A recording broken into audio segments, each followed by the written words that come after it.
UAE officials quietly acquired a 49% stake in Trump-linked World Liberty Financial, inadvertently receiving major favors from the U.S. administration. Accordingly, Sheikh Tahnoon bin Zayed Al Nahyan, National Security Advisor of the United Arab Emirates, UAE, and younger brother of UAE President Mohammed bin Zayed, quietly acquired a 49% stake in World Liberty Financial, a cryptocurrency project associated with the Donald Trump family, just days before the U.S. presidential inauguration in January last year. According to the findings, the $500 million United States deal was signed by Eric Trump on behalf of the project 4 days before the inauguration but was never publicly disclosed.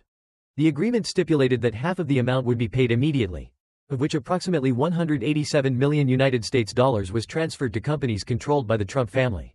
At least $31 million United States flowed into entities linked to the family of Steve Whitcomb, a real estate tycoon and co-founder of World Liberty Financial, who was later appointed as U.S. Special Envoy to the Middle East.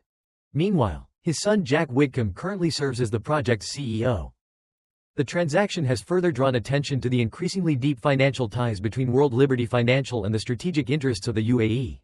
Just a few weeks earlier, when the Trump administration announced a framework allowing the UAE to import millions of NVIDIA's most advanced AI chips each year, another company led by the UAE president's brother, MGX, used USD1, a stablecoin issued by World Liberty itself, to complete a $2 billion United States investment in the Binance exchange. That transaction helped propel USD1 into one of the fastest-growing stablecoins by market capitalization.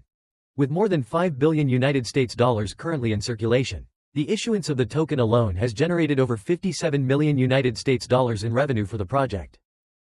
Mr. Trump generously cut tariffs from 50% to 18% for India after the country committed to stopping purchases of Russian oil. Accordingly, immediately after a phone call with Indian Prime Minister Narendra Modi, U.S. President Donald Trump announced that the two countries had reached a trade agreement, under which reciprocal tariffs would be reduced to 18%. In return, India will also lower import tariffs and non-tariff barriers on U.S. goods to zero.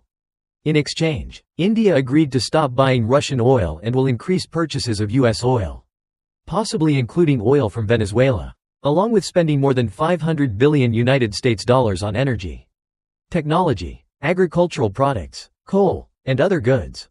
This agreement allows India to enjoy import tariff levels comparable to those of other Asian countries, at around 16 to 19%.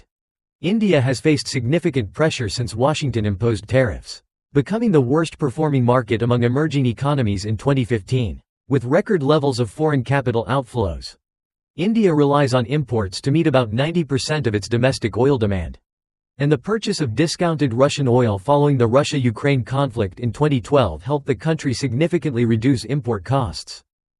However, Mr. Trump's announcement did not provide many details, such as the start date of the tariff cuts, the deadline for India to stop buying Russian oil, specific trade barrier reduction policies, or which U.S. products India committed to purchasing.